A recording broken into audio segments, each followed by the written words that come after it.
सकाळपासूनच कल्याण डोंबिवलीत पावसानं हजेरी लावली आहे. कालपासूनच कल्याण डोंबिवलीमध्ये मुसळधार पाऊस कोसळतोय. या पावसामुळे कल्याण डोंबिवलीतील रस्ते जलमय झाल्याचं पाहायला मिळालंय. तर दुसरीकडे कल्याण पूर्वेकडील पिसवली गावातील 200 ते 250 घरांमध्ये पावसाचं पाणी शिरलंय. या गावातील नाल्यांचा प्रवाह संबंधित विकास कामे बदलल्यानं ही परिस्थिती उद्भवल्याचं या स्थानिकांनी सांगितलंय. माझं पूनम तातोबा शिंदे नाव आहे. आम्ही पिसवलीमध्ये राहतोय, जुन्या श्री कन्स्ट्रक्शनमध्ये. आमच्या इथं नवीन नाला बांधलेला आहे, पण ते त्यांनी पूर्ण पाणी जाण्यासाठी बांधलं की आमच्या घरातून पाणी येण्यासाठी हे बांधलं हे समजत नाही आहे. आम्ही त्यांना केडेन्सीला लेटर वगैरे दिलेलं होतं लिहून, पण त्यांनी काही लक्ष दिलं नाही.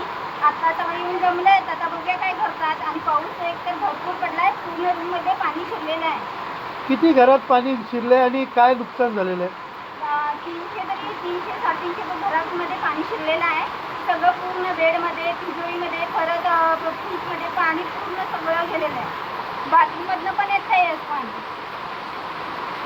आणि परत आम्ही लेटर पण दिलं होतं, तर तिथे 2 झाडं आहेत ती तोडण्यासाठी, पण ते अर्धच तोडलेलं आहे. परत ते त्यांनी तोडलंच नाही आहे. पण लेटर दिलेलं, आमचे पत्र वगैरे सगळे फुटलेले होते दिवाळीमध्ये. त्यावेळेला पण लेटर दिलेलं होतं, त्यांनी त्याच्याकडे पण लक्ष दिलं नाही. आणि आता हे पण त्यांच्याकडे पण लक्ष देत नाही. ताई, काय नाव आहे तुमचं? माझं नाव सविता पाटील आहे. तुमची कुठली चाळ आहे? किती घरामध्ये पाणी शिरलं? काय परिस्थिती आहे? तिसरी कन्स्ट्रक्शनचा आहे. पूर्ण ह्याच्यामध्ये पाणी तुंबलेलं आहे.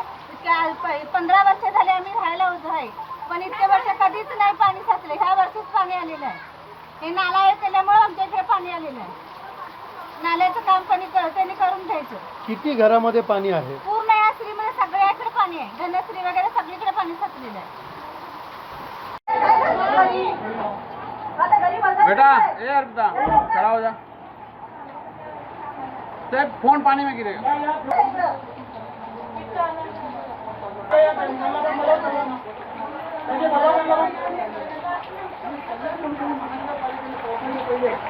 पाणी का आतमध्ये केवढं पाणी पडलंय कपाटात नाही तर कपाटात. नाली सफाईला झाले नाही आणि पावसामुळे लोकांच्या घरामध्ये पाणी शिरलेलं आहे. आहेत आपल्याबरोबर मोठी होईल आता पाण्याला सुरुवात होऊन आणि परिस्थिती करून पहिला दुसरा पाऊस या पावसामध्ये जी झालेली परिस्थिती आहे